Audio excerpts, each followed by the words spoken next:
Bienvenidos a esta rueda de prensa sobre la ópera que está programada para jueves y sábado, Diálogo de Carmelitas.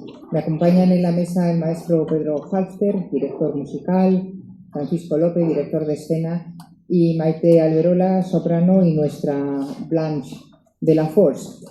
Diálogo de Carmelitas es una obra que tiene un fuerte componente religioso, Poulenc lo era, y como si han leído las estupendas notas de Luis Gago al programa, pues sabrán que está inspirada en una obra de teatro de un hombre muy parecido, de Georges Bernanos, pero por deformación profesional me tengo que ir un poco a la historia original. Esta obra de teatro está inspirada además en una novela llamada La última del patíbulo o La última del cadalso, obra de una escritora alemana, Gertrude von Lefort, luterana, pero convertida al catolicismo pues a raíz de un viaje a Roma, y en la que recrea un hecho real acaecido durante los años del terror de la Revolución Francesa, que es el asesinato de 16 monjas que perecen bajo la guillotina. Todos los personajes son reales menos la protagonista, que si observan curiosamente tiene un nombre muy parecido al de la autora, ¿no? Gertrude von Lefort, Blanche de la Force.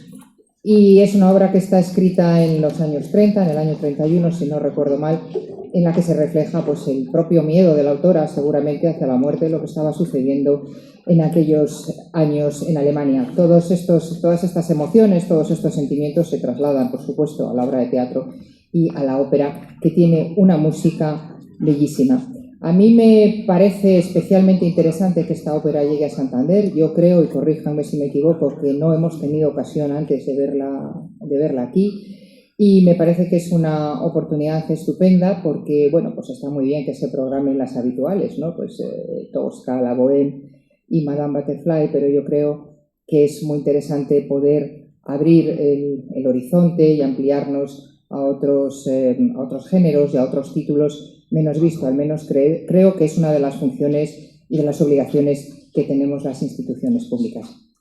Y ya sin enrollarme más, voy a darle la palabra al director musical, que es quien realmente tiene lo importante que decir. Muchas gracias. Bien, muchísimas gracias, señora directora. Muchas gracias a todas las personas que nos acompañan en esta rueda de prensa. Muchas gracias a Paco por estar aquí también con nosotros y volver a compartir la maravillosa experiencia de interpretar Diálogo de Carmelitas. Quiero felicitar a los responsables de la programación de haber puesto esta ópera en la programación del Palacio de Festivales. Creo que es una ópera muy importante, la cual se programa quizá fuera del ámbito español, aunque en España también se ha programado en varios teatros de ópera. En lo que es en los teatros de ópera, sobre todo hay una producción maravillosa en el Metropolitan de Nueva York, hay una producción maravillosa también en la Ópera de Roma, el año 2022. O sea, es una ópera que está bastante en el repertorio, o sea, no es una ópera extrañísima, sino es una ópera que pertenece a lo que es el repertorio más o menos habitual de las grandes casas de ópera. Lo que no es habitual es tener un cast tan extraordinario como el que tenemos en este caso. Tengo que aquí realmente felicitar a todos los que han hecho posible este elenco tan fantástico, y sobre todo que también cumple una de las funciones que para mí es muy importante y que me alegra muchísimo, que es el saber conjugar grandes cantantes españoles también con la integración de personas que aportan su valía artística a la configuración del elenco final de esta ópera. Con Maite ya la interpretamos hace más o menos un año en Málaga, hace una Blanche de la Force espectacular y realmente es una alegría volver a volver a interpretarlo con ella. Después, si me permitirán unas palabras sobre todo el elenco, pero quiero reincidir en lo que comentaba la directora. Es una obra que tiene un profundo carácter religioso, es una obra que está inspirada en hechos reales, es una obra que hace una profunda reflexión sobre la opresión y sobre la maldad del ser humano y sobre la bondad. Y por eso es quizá tan actual, desde mi punto de vista. Hoy por hoy,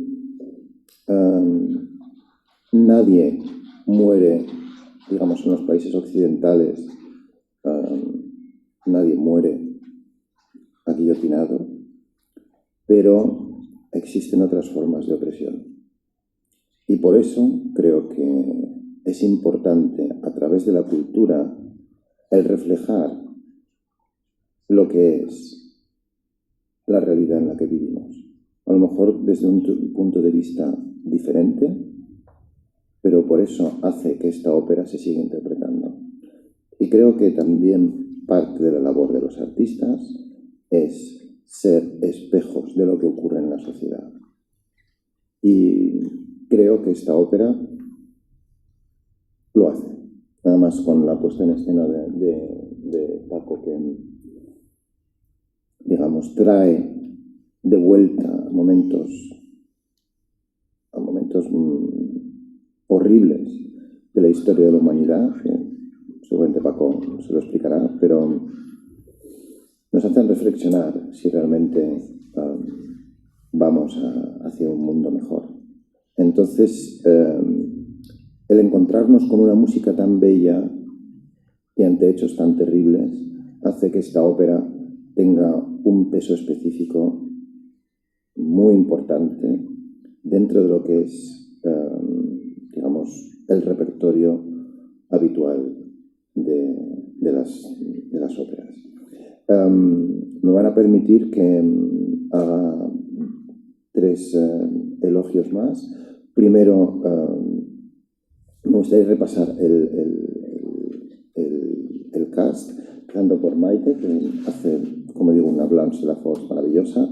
Pues Ana Ibarra, también, que lo hicimos juntos en Málaga, y curiosamente en menos de 3 meses hemos hecho dos óperas que transcurren en un monasterio. Hace muy pocos meses estaba dirigiendo yo en Bilbao Sor Angélica, por lo tanto son 2 óperas que tienen ciertos parecidos pero también muchas diferencias, y también con Ana en ese tríptico.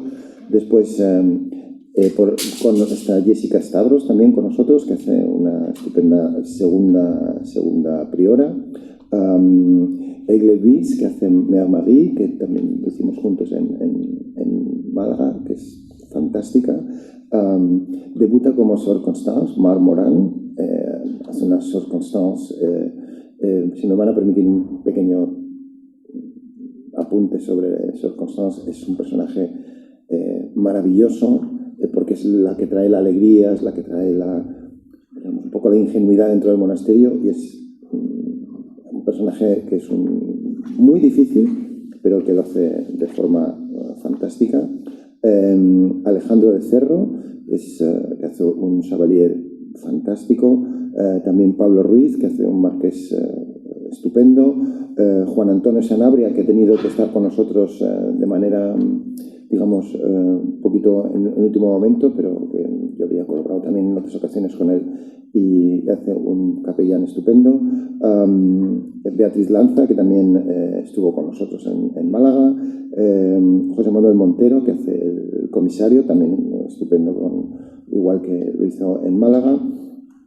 El comisario Juan Laborería y Pablo López, que hace el oficial, los bajos estupendos. César Marañón, que hace los Javelino, que también es responsable de parte del coro. El Sor Mathilde, que es una joven Sara Castillo, y después Gertrude von Lefort y Alfonso Escada, que son actores que aparecen de manera como parte de la escena. Quiero destacar tres cosas más muy importantes también. Las 12 carmelitas extraordinarias, lo hacen extraordinariamente bien. De hecho, yo creo que por eso les han dado permiso hoy de salir del monasterio. Si no, no hubieran podido venir, pero lo hacen muy bien. Tengo que felicitar a la preparación que han tenido, lo cantan extraordinariamente bien. También el coro lírico de Cantabria, que dirige Elena, que también ha colaborado con nosotros como pianista, y la orquesta, la Oviedo Filarmonía, que toca de manera con un cuidado el sonido, y han sido semanas de trabajo muy intensas, pero ha sido muy, muy, muy reconfortante. Así que espero haber podido acercarles esta ópera y hacer que tengan curiosidad por esta música. Destacar que la música es maravillosa, y lo diré, si me preguntan, muchas veces. La música es extraordinaria, la historia es extraordinaria, y creo que el elenco es extraordinario, así que, además evidentemente de la producción. Pero no se lo pueden perder, porque es un evento único, y un evento que tiene un altísimo nivel artístico. No solamente es una apuesta por una ópera, digamos, muy importante, sino que el nivel artístico que hemos conseguido entre todos creo que es realmente extraordinario. Así que muchas gracias y felicidades a todos. Pues, adelante, Paco. Muy buenos días. Muchísimas gracias a todos por su asistencia, a los medios de comunicación, a mis compañeros de trabajo, tanto los que están en el escenario como los que están detrás y como los que están en el foso. Y siempre contentísimo de estar en esta ciudad y de estar en este teatro. Si tuviera que darles un titular que de alguna manera resumiera para mí lo que es Diálogo de Carmelitas, les diría que es una obra humanamente, profundamente conmovedora. Las razones, algunas de estas razones ya se han apuntado aquí por los anteriores intervinientes.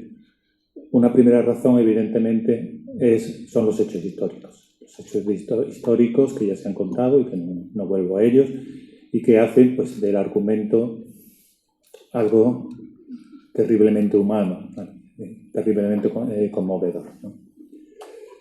Pero aparte de estos hechos a los que la ópera y mi trabajo pues, siguen evidentemente de una manera clara, aparte de estos hechos, y más allá de la lectura religiosa que se puede hacer de los diálogos de carmelitas, que evidentemente es algo que ocurre en un convento y en torno a toda una serie de mujeres que han hecho de la religión su trabajo, su oficio, como dice la propia superiora. Más allá de esto, yo creo que lo que nos traslada Diálogo de Carmelitas es una reflexión muy humana, fundamentalmente de dos ejes que rigen nuestra vida y que aparecen con más o menos fuerza desde que el hombre es hombre, desde que el ser humano es ser humano. El miedo a vivir y el miedo a morir. El miedo a morir es un hecho natural y que cada uno de nosotros sobrellevamos como podemos. Si ese miedo a morir se combina con el dolor físico, pues aquí claramente el problema se hace mucho más grave y mucho más acuciante. Esto está presente completamente en toda la obra, en algunos personajes más que en otros, pero junto a esto está el miedo a vivir.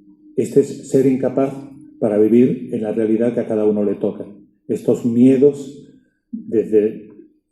provocados por cosas, en algunos casos absolutamente pequeñas, que objetivamente no lo significarían, pero que para lo que somos cada uno de nosotros, para nuestras vivencias, para nuestro subconsciente, para lo que hemos tenido en el vientre materno, como le ocurre a la propia protagonista, a Blanche de la Force, nos convierte en auténticos presos de una realidad, de un mundo que somos incapaces de combatir, ya no digo de vencer. Estos dos elementos, estos dos ejes de funcionamiento, estos dos ejes centrales de cómo funcionamos los seres humanos, están absolutamente presentes de muy distintas maneras en Diálogos de Carmelitas. Y esto es así porque también ya se ha avanzado, porque este hecho preliminar, el hecho de que nos dio noticia una de las monjas, la única monja que se salvó, Madre Marie, la única monja que se salvó de la guillotina y que nos dejó un relato sobre qué había pasado y cómo habían sido las cosas, quiénes eran las personas que estuvieron dentro del convento, que fueron a la guillotina. Sobre esto hay tres creadores, tres autores que se sirven de esta historia para hacer su propia reflexión, en primer lugar sobre el ser humano en las líneas que le he comentado, y en segundo lugar, y lo subrayaba Pedro, también en cómo ese ser humano se relaciona con un contexto histórico y con una realidad histórica que en muchas ocasiones, por desgracia, y como pasa con las huellas que quedan petrificadas en el suelo después de cientos de miles de años, pues aquí nos demuestran y nos muestran también la otra cara que tenemos los seres humanos frente a esta parte humanista, esta parte que sobre todo cuando nos hacemos gregarios, cuando nos dejamos subyugar por las palabras, por las llamadas al cielo en la tierra que nos hacen muchas veces nuestros responsables políticos, quedamos convertidos realmente en hordas y en manadas de lobos que somos capaces de comernos a nuestros semejantes y de beber su sangre, que es lo que ocurre en el Diálogo de Carmelitas. Estos tres personajes, para no perderles, estos tres personajes son Gertrude von Lefort, es Georges Bernanos y es el propio Poulenc. ¿Por qué cogen esta materia los tres? Porque de alguna manera se encuentran en la misma situación y en el mismo conflicto que la historia originaria. Tanto Gertrude von Lefort como Georges Bernanos como Poulenc, por un lado, viven la Primera Guerra Mundial, lo que significó la conmoción de la Primera Guerra Mundial. Viven el surgimiento de los gobiernos totalitarios, de las ideologías totalitarias, me estoy refiriendo no solo al nazismo, sino a la naciente Unión Soviética y concretamente, sobre todo, al estalinismo, evidentemente, y viven todo ese auge y todo ese crecimiento y viven también la Segunda Guerra Mundial. Entre estos dos paréntesis, la Primera y la Segunda Guerra Mundial, crecen las inquietudes, los miedos, las inseguridades, tanto personales, miedo a la muerte personal, fundamentalmente en Bernanos y también, por supuesto, en Poulenc, como sobre todo ese mundo hostil que ha acabado con una manera de ser, con una tradición, con una cultura occidental que, como nos está ocurriendo ahora, de alguna manera también lo subrayaba el maestro Halsted, como nos está ocurriendo ahora con otros métodos y de otras maneras, pero nos están haciendo ver que aquello que hemos heredado y en lo que creíamos, esa manera de entender la sociedad, de entender la democracia, eso se ha acabado para siempre y que llegan tiempos que, como no le sumemos una buena dosis de reflexión y de saber de dónde venimos y de saber hacia dónde vamos, van a ser tiempos muy oscuros, mucho más todavía, de otra manera, probablemente no con tanta sangre, pero de otra manera probablemente tan terribles como los que se vivieron en los años 40 del siglo pasado. Dicho todo esto, pues nuestra propuesta, nuestra producción encaja a estos tres personajes, encaja concretamente a Bernanos y a Gertrude, para que las reflexiones que va haciendo Blanche, también se decía que es una especie de avatar de la propia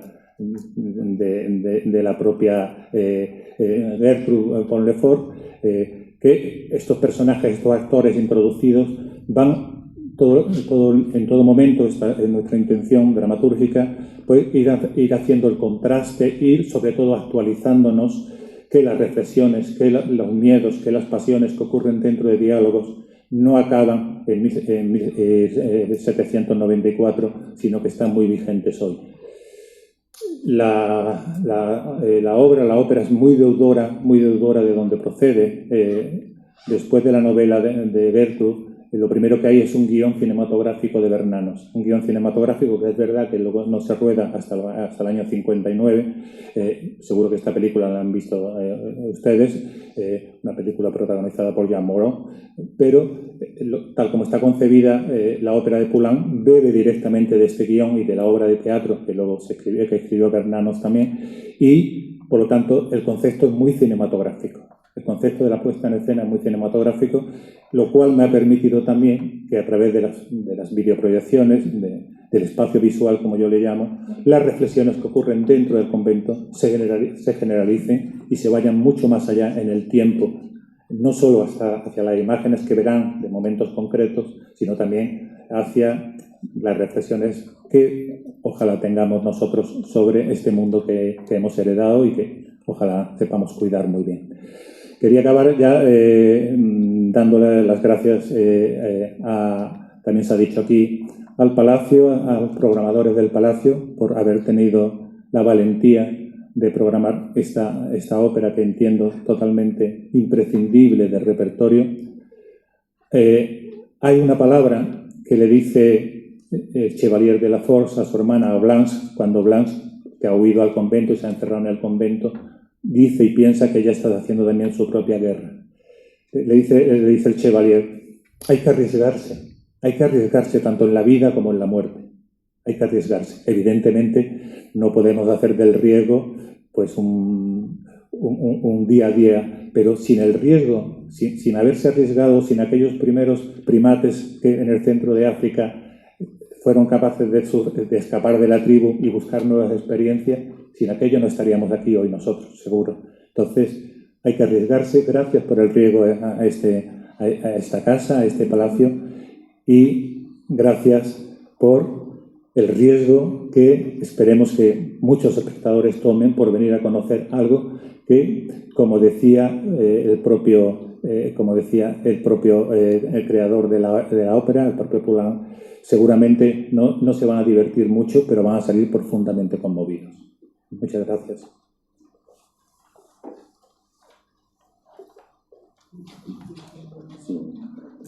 Sí, hola, buenos días a todos. En primer lugar, agradecer al Palacio Festivales que haya contado conmigo para este proyecto porque me siento que realmente esta vez sí está hecho para mí, en cuestión a nivel anímico, a nivel artístico, y lo agradezco muchísimo. Y encima, pues, hacer una ópera como esta creo que tiene muchísimo valor y es de ser muy valientes, como bien han explicado los maestros. Estoy muy feliz de volver a coincidir con ellos, con Pedro y con Paco, porque te ayudan en todo momento, te hacen entender lo que has de expresar, lo que has de comunicar. Y realmente no es fácil. Ellos han explicado muy bien qué sucede en esta ópera, por todos los procesos que pasa, en este caso Blanche, que es mi personaje, y es muy difícil no meterse de lleno emocionalmente cuando haces un personaje así, porque es un arma de doble filo. Puedes llegar a emocionarte de tal manera que te impide quizás el cantar. Pero creo que es de agradecer el poder sentir y dejarse llevar para vivir todo ese tipo de emociones, de sensaciones, de vivencias que a veces los seres humanos, a veces la sociedad, no nos atrevemos a hacer realidad porque tenemos miedo al qué dirán, hemos de protegernos, ¿no?, de lo que sucede hoy en día.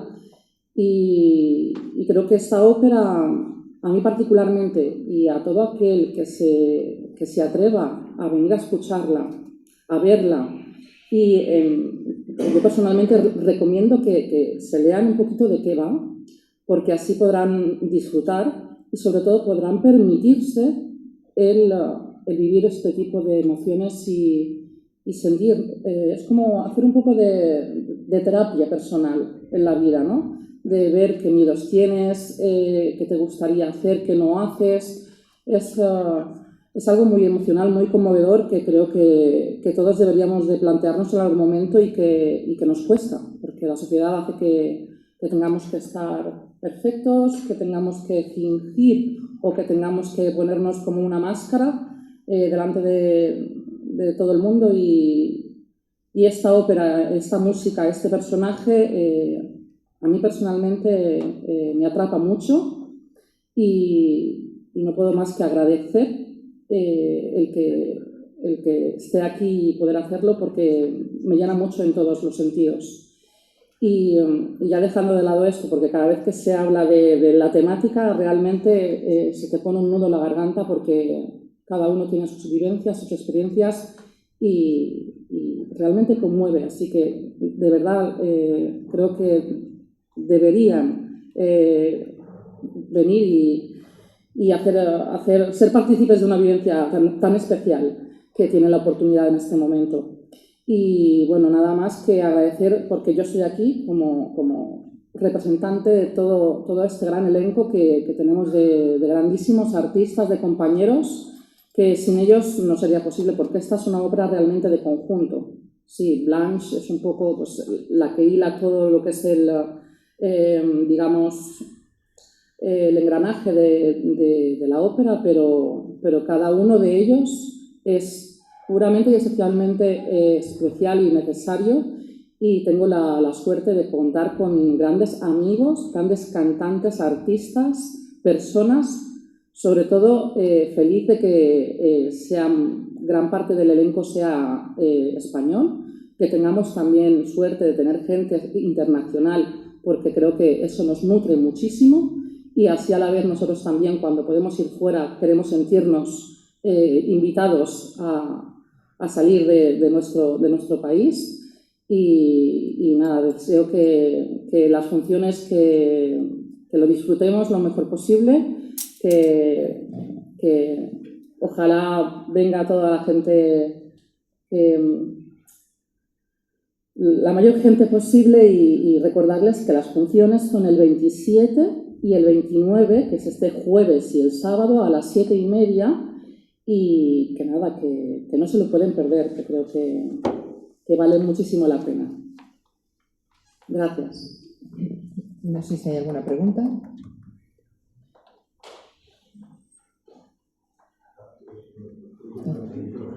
Bueno, todos los que han hecho la ópera, también el concepto de gran espectáculo, grandes cantantes, grandes clarísimos. En este caso, esta sería una ópera crítica, una ópera del siglo XXI, para que no haya habido el sentido de riqueza, sino en materias para tener sentido crítico. Entonces, también es una ópera en la crítica también es sobre el segundo. Son muchas preguntas con muchas afirmaciones. Primero, la ópera Diálogo de Carmelitas, digamos, no es una ópera, digamos, belcantista, pero es muy difícil la parte vocal, y la parte vocal es bellísima. Aquí, por ejemplo, el dúo entre Le Chevalier y en el segundo acto y Blanche es, vamos, o sea, parece Puccini directamente. Es una música extraordinaria. La segunda priora tiene un aria extraordinaria, un aria de sus 5 o 6 minutos, que realmente, si la gente quiere escuchar voces bonitas, bien cantadas, con melodías bonitas, las va a tener. La muerte de la primera priora es una escena con una carga donde la música es maravillosa y donde la parte vocal también es extraordinaria, los que esperen una especie como de espectáculo conceptual y que esta ópera pues puede ser moderna, no es así. Es una ópera, digamos, con todos sus atributos, con arias, con números de conjuntos, con números corales, con interludios orquestales, con final espectacular. O sea, es una ópera realmente, y yo pienso que sobre la segunda afirmación, que si a la ópera se puede... Es decir, no, digo, sobre la segunda, si se puede venir en vaqueros, a mí, lo comentaba antes con la directora, a la ópera, siempre que se mantengan unos, digamos, unos mínimos de estética normal y no se venga, pues, lo que sé, que llamaría la atención en cualquier otro lugar, pienso que a la ópera se puede ir como cada uno considere que porque lo importante al final en la música, en la ópera, es la belleza estética a la cual vamos a disfrutar. Si a la gente le gusta arreglarse para ir a la ópera, estupendo, porque es un lugar fantástico para tener relaciones sociales. Pero si a uno prefiere ir de una manera un poquito más informal, yo como estudiante en Viena, pues muchas veces iba a la ópera, pues no en vaqueros, pero sí, digamos, venido de una manera informal. Lo que creo que sí es importante, y nosotros también lo agradecemos los artistas, es, digamos, hubo una moda, si me permite, ¿puedo? Claro. Hubo una tendencia a finales del siglo XX un poco de desacralizar, digamos, el acto de ir a cualquier espectáculo cultural, ¿no? Cosa que tenía sus cosas positivas, porque lo que se le quería, digamos, era, digamos, democratizar, lo que creo que es muy importante para la ópera, digamos, hacerla accesible. Pero yo creo que la mejor forma de hacer accesible un espectáculo tan particular como es la ópera es tener, como hacen en este caso aquí en el Palacio Festival, es tener una política de precios que sean asequibles para el público. Y el hecho de que las entradas para ver este espectáculo, la más barata puede estar en torno a los 12 euros, si no me confundo, pues más o menos la está poniendo al mismo nivel que puede ser una entrada de cine, más o menos. Por lo menos eso es lo que suele ser habitual. Entonces, si vamos a ver un espectáculo con música en vivo, con cantantes extraordinarios, una historia maravillosa que además nos va a envolver y nos va a hacer reflexionar, creo que si yo tuviese que decidir ir al cine, que puedo ir a ver la misma película dentro de una semana o dentro de 2, o venir a la ópera, yo creo que eso es la mejor forma de democratizar un espectáculo tan importante como es la ópera. Y que aquí estamos, pues yo no diría ni siquiera el 10% de las personas que hacen posible el espectáculo de una ópera. Porque hay mucha gente detrás. Y después quiero agradecer a todas las personas que trabajan en el Palacio de Festivales, pues también a Isabel, la responsable de producción. Realmente hace falta mucho esfuerzo para poner un espectáculo así. Las horas de estudio de los cantantes, un pequeño detalle. Ayer, antes del ensayo, no voy a decir quién, estaba uno de los compañeros preparando por videoconferencia su parte con su profesora de canto. El cantar es muy difícil y necesita muchísima preparación. Y la cantidad de horas que han dedicado estos cantantes a preparar su personaje, creo que por lo menos merece el que el público se acerque solamente ya más allá de la obra por curiosidad de conocer a estos grandes cantantes que se han juntado aquí en Santander para ofrecer un gran espectáculo. Ha estado comentando anteriormente que las monjas que interpretan la obra son reales. Más o menos, pero no. Pero merecerían la canonización por lo bien que lo hacen. ¿Cuántas personas hacen la obra en sí misma? ¿Cuál es el conjunto? ¿El número de personas? El número de personas, pues vamos a ver, déjame sumar, porque ahora vamos. De orquestas son, ¿cuántos son de orquestas? Vienen a ser unos 55. más unos 30 de coro, 80, más las 12, más o menos, me estoy calculando más o menos, ¿vale? Es una suma un poco, 80 más las 12 carmelitas son solamente unas 140. 147 llevábamos entre el coro. Sí, unas 150 personas más todo el equipo, digamos, que está con los técnicos, con digamos, las personas que apoyan a la orquesta, todos, unas 150 personas. Pero no son monjitas reales, ¿no? Pero a no ser que hayamos convertido alguna ya. Pero bueno. ¿Alguna pregunta más? Bueno, pues lo dejamos aquí. Yo creo que se han esgrimido poderosas razones para acercarse bien el jueves o bien el sábado a ver la ópera. Yo destacaría la presencia de muchos cantantes cántabros, lo que no es tan habitual. Tenemos 5 cantantes, más por supuesto el coro lírico y el coro joven. Y bueno, otra razón muy importante, han coincidido todos, es ese carácter conmovedor que tiene la ópera, que no deja de ser algo inherente a todo hecho artístico. Si el arte no nos conmueve, si después de leer un libro o asistir a una ópera como esta salimos igual que entramos, algo hemos hecho mal. Muchas gracias. Gracias.